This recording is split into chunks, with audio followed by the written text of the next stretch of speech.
I'm gonna look like I've got like some kind of skin condition, but it's just the natural light we're working with today. Emergencies. Hope they're okay. Hi bunny lovers, and welcome back to Oliver's Corner. In this week's episode, I'm going to be talking about 5 things that you just don't need to bother buying for your bunny. So let's save ourselves some money and stop paying money to people who know nothing about rabbits.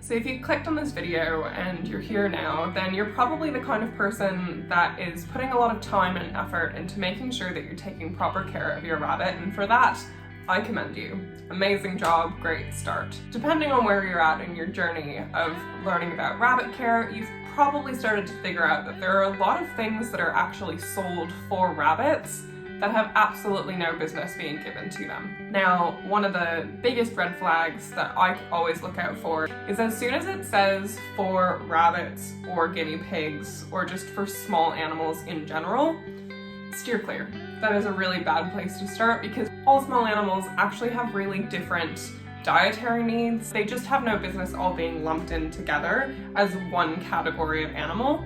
So generally, if you see that, move on. So the first, and honestly the saddest of all the things that you will see sold for rabbits that you have no business buying is a cage.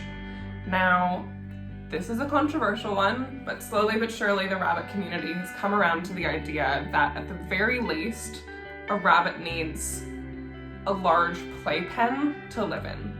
You don't have to completely free roam your rabbit to give them a proper living area. However, they absolutely have no business being in a tiny cage that you can put on a shelf.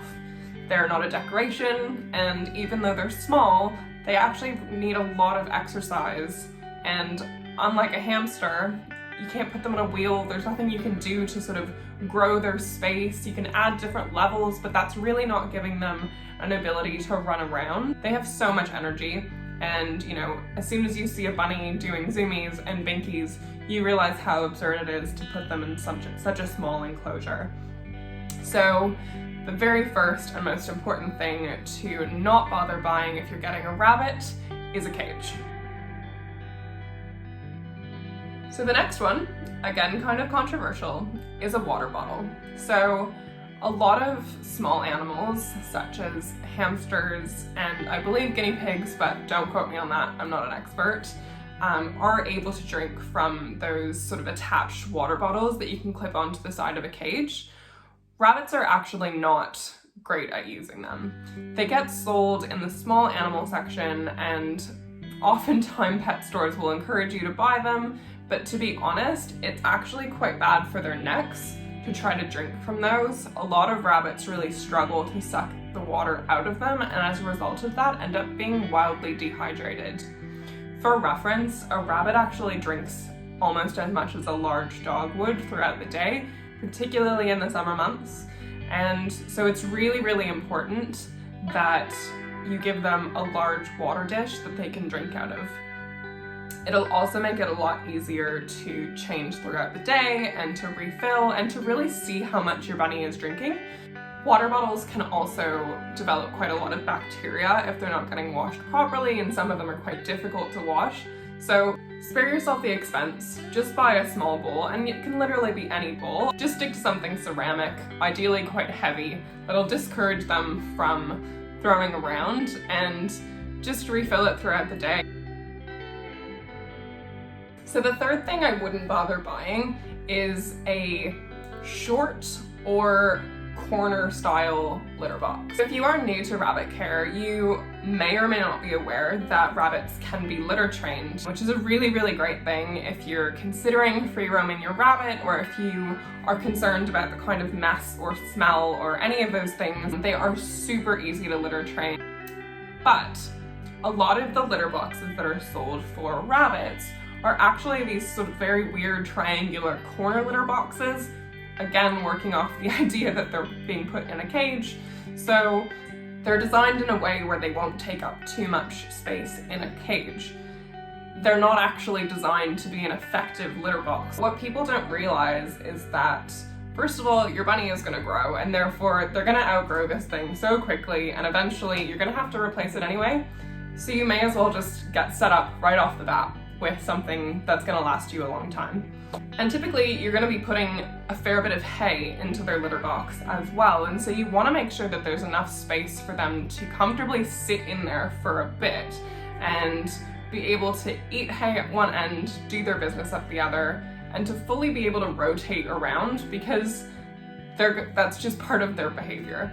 So if you want to successfully litter train your rabbit, you need to give them the best chance, which honestly is just a matter of giving them more space. I know it's tempting to go into a pet store, head to the small animal section, and just to get stocked up on all the stuff that they've got there, but I highly encourage you to walk over to the cat section and get yourself a proper large-sized litter box for cats, because you'll have a much better experience of litter training your bunny, and you won't have to replace it in 6 months when they grow up. So this next one really grinds my gears. The fourth item on my list of things to absolutely steer clear from is any of the rabbit food, or even worse, the rabbit, hamster, and guinea pig food that you find at pet stores or at the supermarket. I'll insert some footage here of some of the stuff that's available at my local pet store. There's just so much out there that is about the equivalent of feeding your child McDonald's every day of the week for their whole lives. It won't kill them, and yes, they can survive on it. However, their quality of life and the general health of their gut is going to seriously be damaged over time, and you are actually shortening the lifespan of your rabbit by feeding them this junk. So one of the telltale signs of a really bad bunny food is if there's any kind of seeds in it, if you see any sort of colorful candy looking stuff in there. They don't need any of that. Yogurt pellets as well. They don't eat dairy. These are actually dangerous ingredients for rabbits.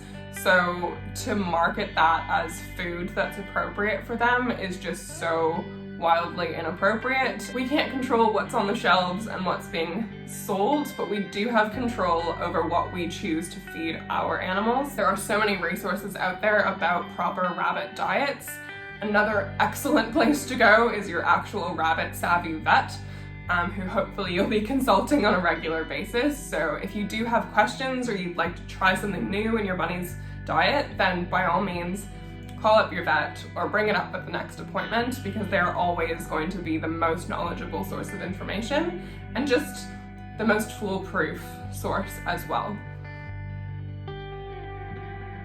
So the fifth and final item that I'm going to talk about is actually treats and toys that are marketed specifically for rabbits that, again, have no business being sold or fed to them. So the first subcategory are salt licks.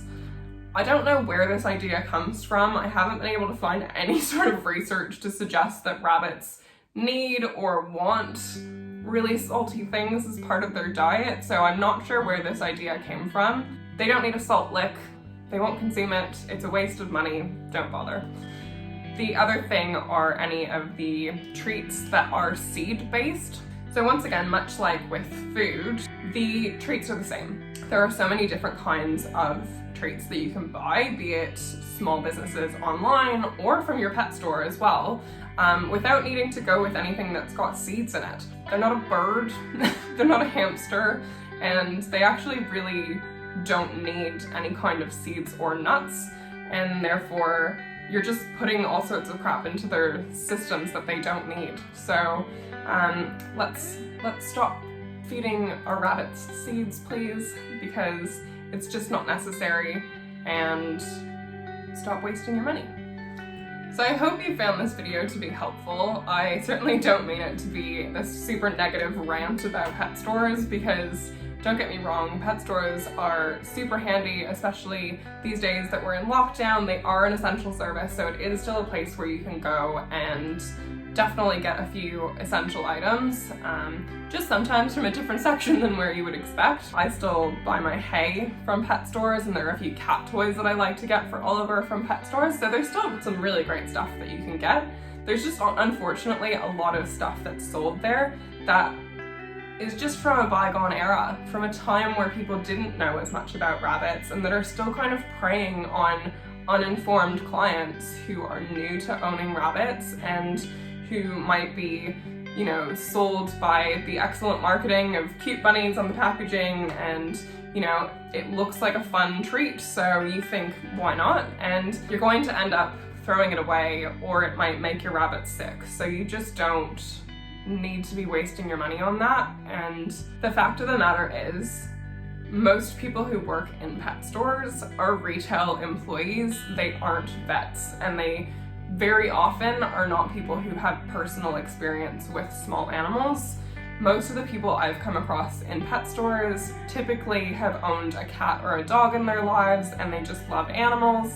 So it's a great job for someone like that. But the best source of information when it comes to rabbit care, rabbit diets, is always going to be your vet. And make sure that you come up with something that works for your specific rabbits, because everybody is a little bit different and there isn't one right answer, much like there isn't for humans. So just make sure that you're getting your information from a trusted source and not from a pet store.